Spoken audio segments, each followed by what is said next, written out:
일본이 가장 원치 않는 현상, 웃으며 살짝 보여준 한국.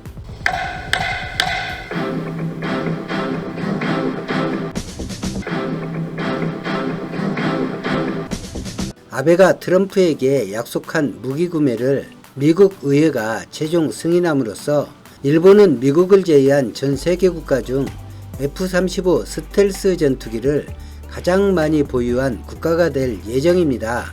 이번에 도입하기로 한 수량은 F-35A 63대, F-35B 42대로서 총 105대를 231억 달러에 구매합니다.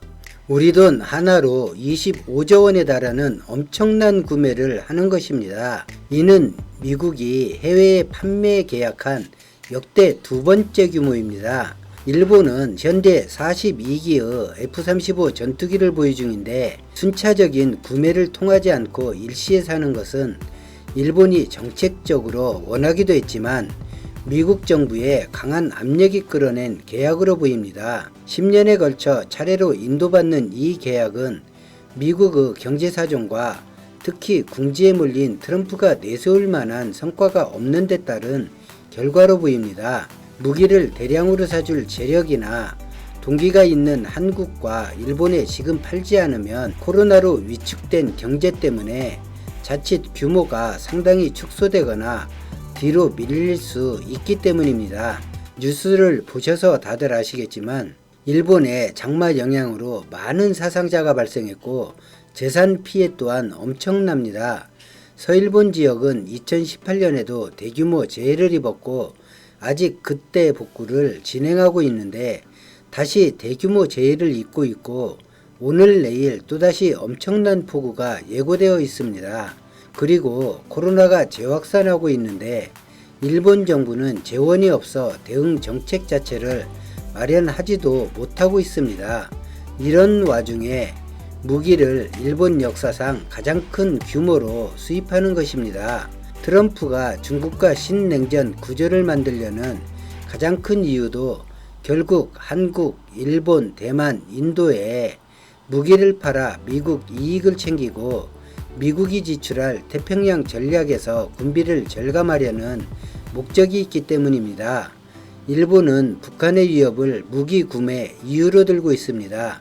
미국은 북한과 종전협정 대신 긴장 관계를 원합니다.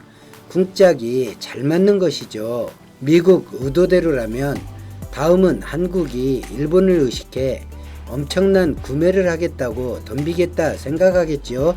이럴 때 나팔이나 수호이를 사버려야 미국이 정신 좀 차릴 텐데 싶습니다. 인도는 미국이 희망하는 것과 달리 러시아에서 대부분의 무기를 구매하고 있고 이 기조는 바뀔 것 같지 않습니다. 한국 자주포 K9을 수입하면서도 러시아의 항의를 들었을 만큼 인도는 러시아에 많은 의존을 하고 있습니다. 중국 견제정책에는 참여하면서도 미국과 러시아가 모두 인도를 소중하게 생각하도록 줄타기를 제법 잘하는 국가입니다. 또한 미국은 인도의 적대국인 파키스탄에 F-16과 미사일을 판매하여 인도가 기분이 좋을 리 없습니다.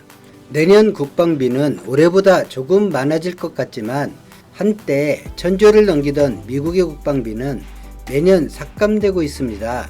경제 규모가 줄어든 것도 아닌데 국방비를 줄이는 이유는 사실상 대규모 전면전을 할 적대국이 사라졌고 적국이라 할 수 있는 러시아나 중국의 경우 전면전은 사실상 서로 할 수 없는 처지입니다. 러시아 본토에서 혹은 중국 본토에서 미국 본토에서 서로 싸우는 것을 원하지 않습니다. 대리전이나 다른 지역에서 싸우는 것은 이기든 지든 자신들과 큰 상관이 없고 지원하는 세력이 이기고 지는 것에도 크게 관심이 없습니다. 지지 않도록만 지원해주면 혼란은 유지되고 영향력은 유지되기 때문입니다. 이유야 어떻든 일본의 군사력 팽창은 한국에 그다지 유쾌한 일이 아닙니다. 굳이 일제강점기를 떠올려서가 아닙니다. 일본이 전쟁 가는 국가로 헌법을 개정하고 경제력만큼 군사력으로도 아시아 맹주가 되고 싶어 하는데 전범국임을 내심 자랑스러워하는 일본에는 이런 인식이 있습니다. 동양에서 수많은 전투를 해보니 일본 적수가 없었고 그 강하다는 러시아 해군과 육군도 이긴 적이 있고 결국 미국과 러시아 연합군에 패하긴 했지만 아시아에서는 지금도 법을 바꾸고 군사력을 조금 더 정비하면 자신이 가장 강할 거라는 믿음입니다. 2차 세계대전 기억을 지금도 하는 것입니다. 앞서 미중러가 자신의 나라에서 싸우는 것을 피한다고 말한 것처럼 일본도 마찬가지이고, 일본은 헌법을 개정하고 군사력을 증강하는 최대 이유로 중국이 아닌 북한을 언제나 거론합니다. 그리고 요즘은 노골적으로 선제 타격론을 방어를 위한 불가피한 선택이라고 주장합니다. 문제는 일본이 아니라 미국의 태도입니다. 일본 방위성 장관 고노다로나 정부 관계자가 이런 발언을 해도 조금의 논평도 하지 않습니다.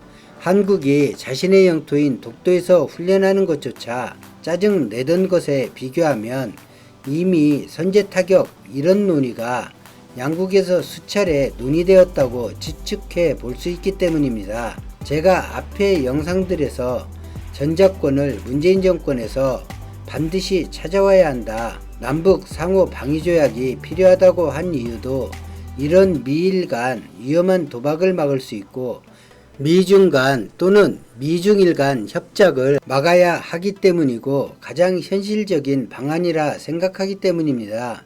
일본이 한국을 치는 것은 현재 한국 미사일 배치 숫자나 사거리 성능으로 보면 거의 불가능에 가깝습니다. 불가능을 넘어 자살행위에 가깝습니다. 한국형 전투기 사업이나 현재 진행 중인 전략무기 개발 사업이 더욱 성과를 내기 시작하면 감히 붙어보자고 할 국가는 없을 듯합니다. 북한을 자극하여 한반도에 전쟁이 나고 약해진 한반도로 외세가 진입하려는 술수는 대한민국이 반드시 막아내야 합니다. 한국이 약해지고 북한과 멀어질수록 싫어할 외세는 아무것도 없습니다. 한민족이 갈라져 서로 다툰다 해도 결국 한민족을 지키고 한반도를 외세로부터 지키는 것은 한민족 뿐입니다. 오늘 영상은 여기까지입니다. 고맙습니다.